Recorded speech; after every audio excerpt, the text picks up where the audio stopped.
लोग कामकाज में तो व्यस्त रहते हैं, लेकिन आज तक लोगों को यह पता नहीं है कि हमारा धरती पर आना किस लिए हुआ। हमारा धरती पर आना किस लिए हुआ आज तक किसी प्राणी को मालूम नहीं चला। क्यों? क्योंकि हमने रामचरितमानस के केवल पन्ने पलटे हैं, चौपाइयों का गायन किया, लेकिन आज तक किसी चौपाई की गंभीरता पर विचार नहीं किया। इतनी समस्या रही केवल।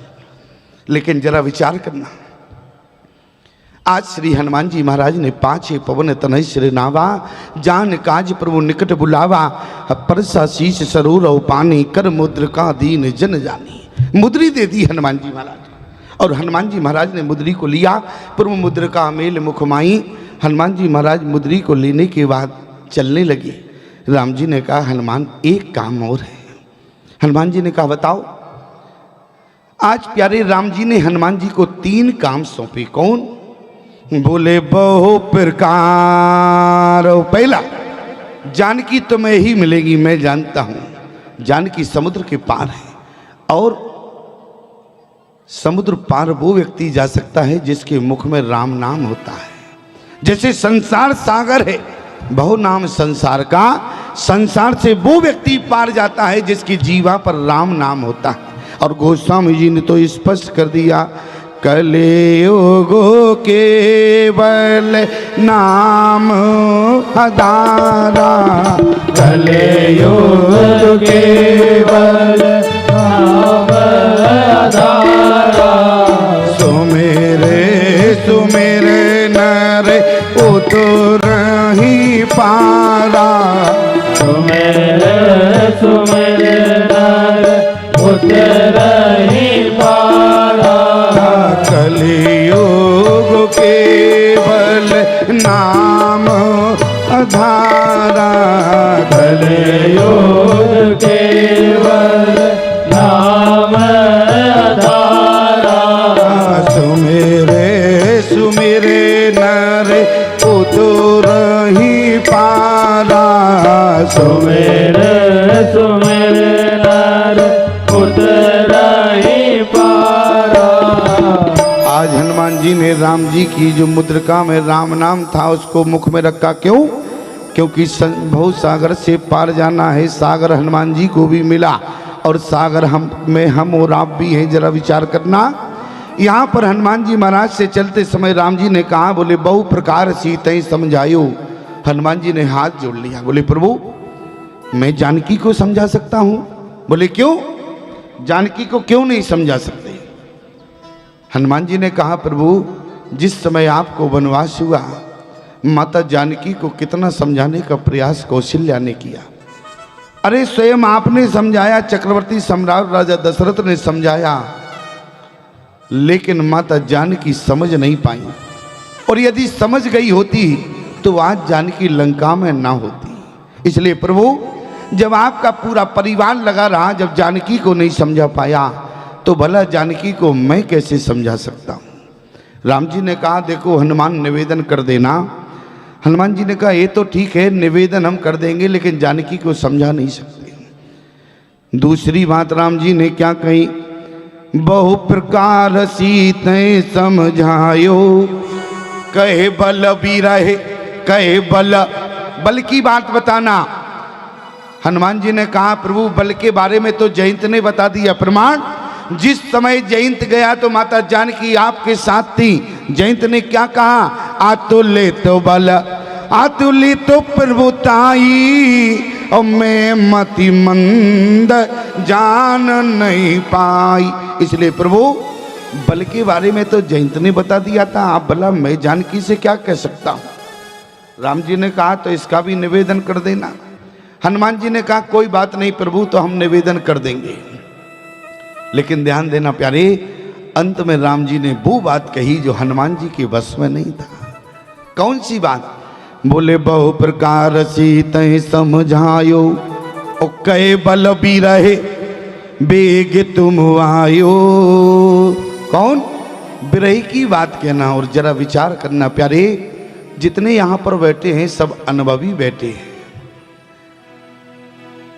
पति पत्नी के जो बीच की जो वियोग स्थिति होती है उसका वर्णन क्या एक ब्रह्मचारी कर सकता है? क्यों? अनुभवी पुरुष कर सकता है। पति पत्नी के बीच में जो वियोग का वर्णन है या जो वियोग की स्थिति है उसका वर्णन तो केवल अनुभवी पुरुष कर सकता है, हनुमान जी के बस की बात नहीं है। और याद रखना प्यारे, हनुमान जी महाराज मर्यादा पुरुषोत्तम की मर्यादा बेटा बनना चाहते हैं। हमारे राम जी मर्यादा पुरुषोत्तम है। और जरा ध्यान देना प्यारे, ये बच्चे जितने भी शोरगुल कर रहे हैं थोड़ा इनको शांत कर दो। कोई भी एक व्यक्ति जाके वहाँ, ये कोई खेल का मैदान थोड़ी ना है जो खेल रहे हो उनको बैठा लो आराम से। और जितने वहाँ जो घूमने आए हो कोई प्रदर्शनी थोड़ी ना लगी है, उससे कहो बेटा बैठना हो तो यहाँ बैठो, अन्यथा फिर घर में तो बहुत जगह होगी। क्यों घर में क्या कम जगह है क्या जो इनको यहाँ ढील दिया तुम लोगों ने? है यहाँ कोई प्रदर्शनी थोड़ी ना लगी हुई है। एक दो व्यक्ति जाओ, बाकी के सब नहीं जाओ, कथा डिस्टर्ब हो जाएगी। ठीक है, एक दो सब संभाल लेंगे। और जरा विचार करना प्यारे, मर्यादा पुरुषोत्तम है हमारे राम जी। और आज मर्यादा की बात करने के लिए राम जी ने क्या कहा? बोले बहु प्रकार सीते समझायो और कहे बल भी रहे बेगे तुम आयो। कहे बल भी रहे, हनुमान जी ने कहा प्रभु जानकी को समझा देंगे, बल्कि बारे में निवेदन भी कर देंगे, लेकिन विरह की बात नहीं कर सकते। और यदि विरह की बात करना है तो आप हमारे साथ लंका में चलो। राम जी ने कहा देखो हम तुम्हारे साथ लंका नहीं जाएंगे। और याद रखना प्यारे, हनुमान जी महाराज राम जी को लंका में ले गए। आप कहेंगे स्वामी जी कैसी बात करते हो? अरे कहीं हनुमान जी लंका में राम जी को ले गए, कहीं प्रमाण है क्या इस बात का? लेकिन ध्यान देना प्यारे, हनुमान जी महाराज राम जी को लंका में ले गए, प्रमाण क्या है? राम जी ने कहा अभी हम लंका नहीं जाएंगे। हनुमान जी ने कहा हम ले जाएंगे। बोले कैसे ले जाओगे जब हम नहीं जाएंगे? हनुमान जी ने कहा देखो, बोले यह कहनाए अरे सभी ने कहे माता ओ हर से चलियो ये धर रघुनाथा। राम जी को अपने अंतःकरण हृदय में बिठाकर आज हनुमान जी महाराज लंका में ले गए। क्यों? क्योंकि बात मर्यादित है, क्योंकि पति पत्नी के जो वियोग की स्थिति है, प्रेम का वर्णन है, उसका बेटा कभी वर्णन नहीं कर सकता। क्यों? जरा विचार करना।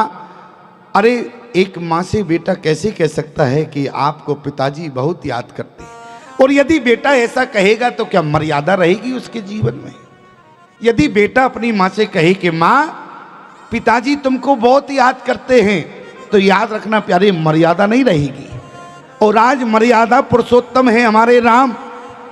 और आज शंकर भगवान 11वें रुद्र में मर्यादा पुरुषोत्तम के मानस बेटा बनना चाहते हैं। लेकिन यदि हम मर्यादा की बात करें प्यारी, तो आज जो मर्यादा हमें गांव में देखने को मिलती है वो मर्यादा शहरों से इनमें नहीं। क्यों? यदि हम मर्यादा की बात करें तो आज जो मर्यादा हमें गांव में देखने को मिलती है वो मर्यादा शहरों से समाप्त हो गई है। आप कहेंगे स्वामी जी आपने हमारे गांव में आके कौन सी ऐसी मर्यादा देख ली जो आपको गांव की मर्यादा आज भी अच्छी लगती है? गांव में मर्यादा है, शहरों की मर्यादा समाप्त हो गई।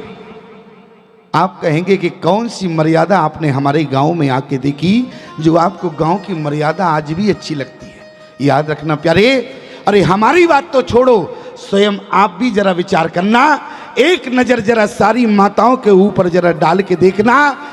यदि यहाँ पर 60 बरस की भी माता जी बैठी हैं तो उनके सिर पर पल्लू है, लेकिन शहरों से पल्लू समाप्त हो गया।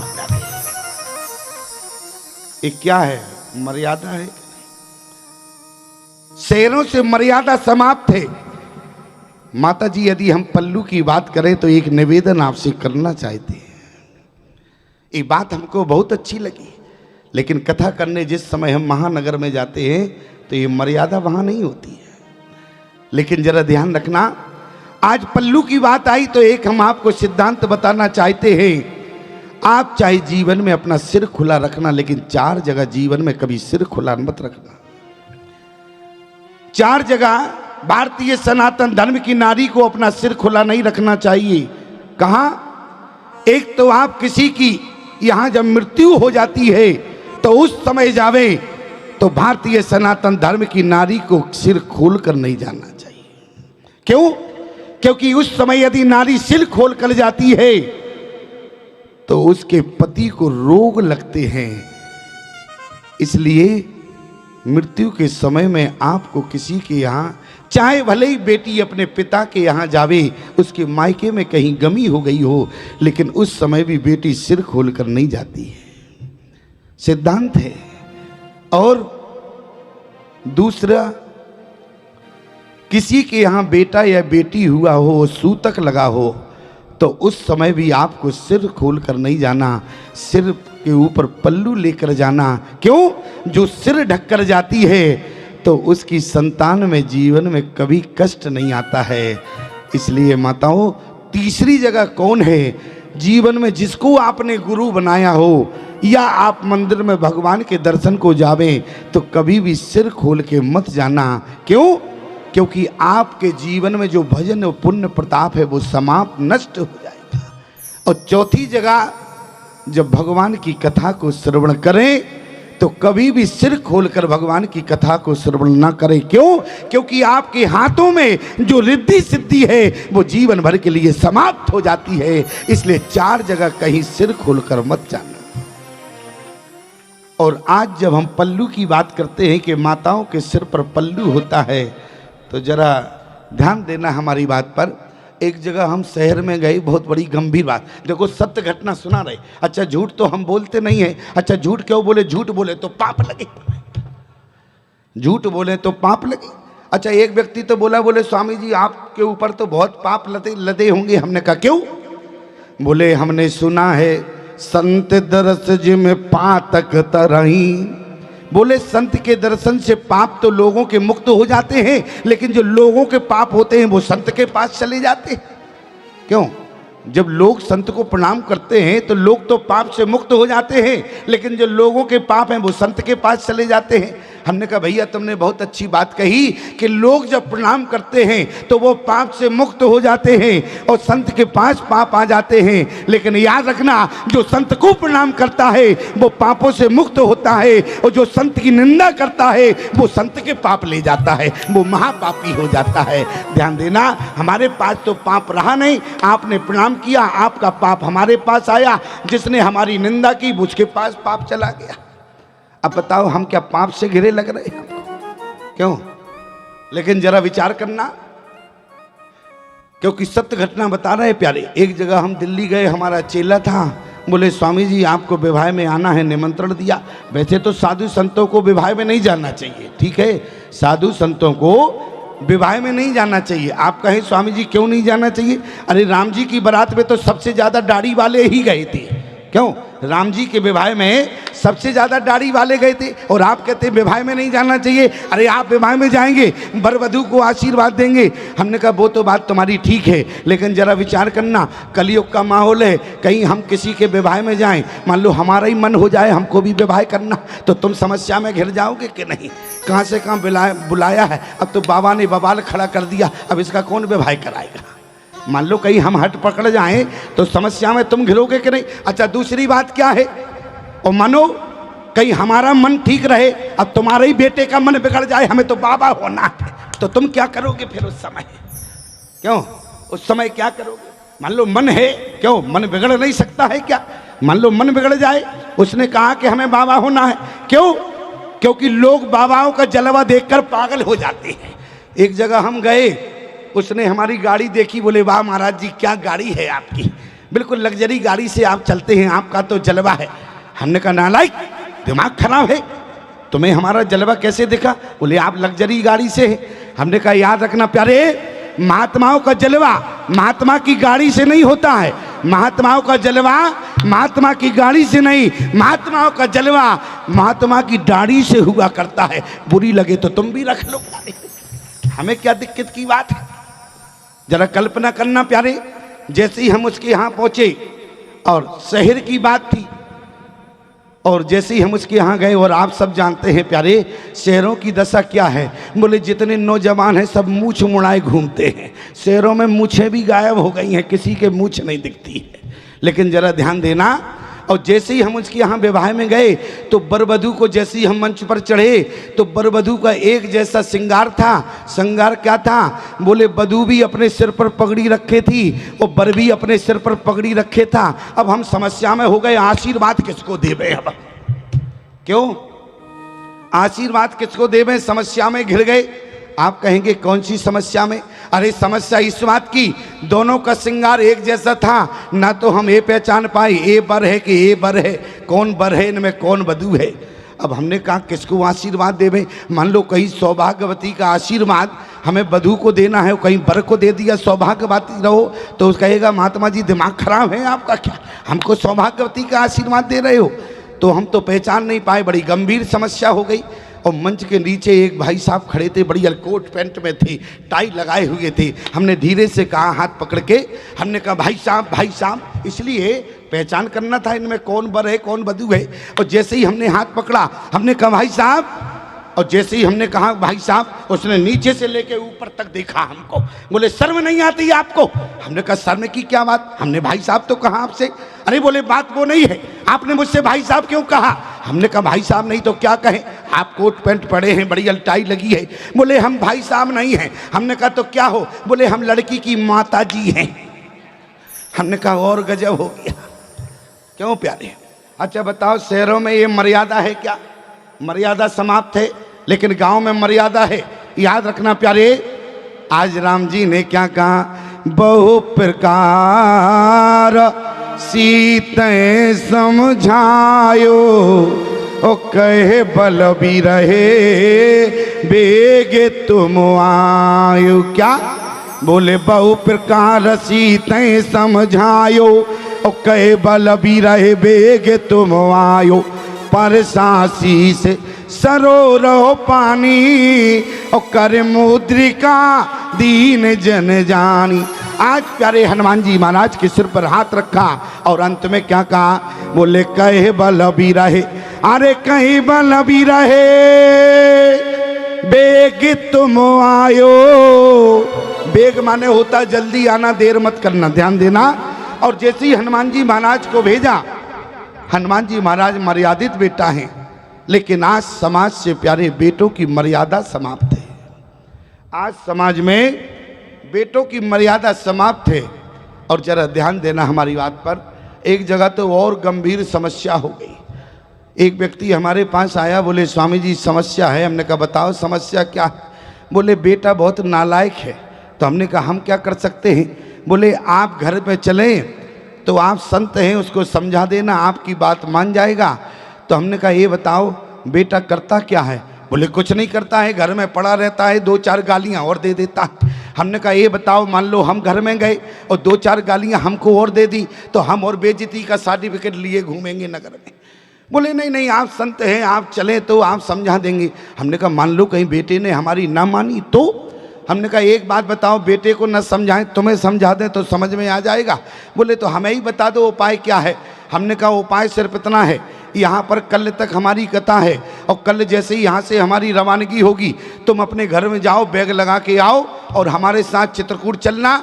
हम तुम्हें नागा का सर्टिफिकेट बना देंगे, बाबा बना देंगे। बोले निर्मोही अखाड़े में भर्ती कर देंगे। हाथ जोड़कर बोला, बोले स्वामी जी अब रहने दो, अपना ही तो बेटा है, 2-4 गाली दे लेता है तो कोई फर्क नहीं पड़ता। हमने कहा भैया जब तुम्हारी मति हम नहीं बदल पाए तो बेटे की कहाँ से मति बदल देंगे? क्यों? जब हमारी बात तुम्हारे समझ में नहीं आई तो कैसे हमारी बात तुम्हारा बेटा समझ सकता है? हनुमान जी महाराज ने कहा तो आप लंका हमारे साथ चलते तो बहुत कृपा होती। राम जी ने कहा कि लंका अभी जाने का हमारा समय नहीं है। लेकिन याद रखना प्यारे, बोले सबही नचावत अरे राम गुसाई। सबको नचाने वाले परमात्मा हुआ करते हैं, लेकिन प्यारे जो परमात्मा को भी नचा दे वो भगवान का केवल भक्त होता है।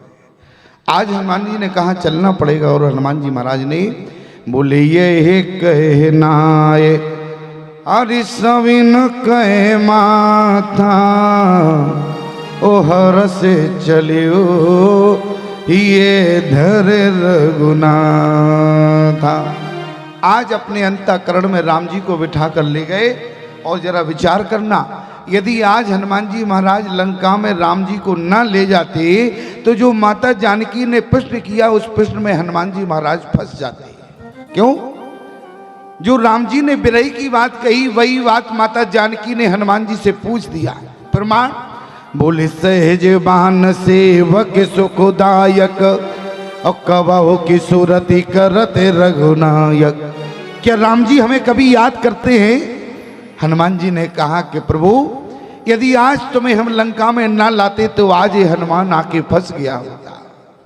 और याद रखना प्यारे, आज जो बिरही की बात राम जी ने भी कही, माता जानकी ने भी यही पूछ दिया कि राम जी कभी हमें याद करते हैं? अरे बेटा मर्यादित है, कैसे कह दे कि माँ आपको पिताजी बहुत याद करते हैं, लेकिन जरा ध्यान देना आज मर्यादित हनुमान जी महाराज ने क्या किया, हृदय में बैठे राम जी को जानकी का संदेश दे दिया।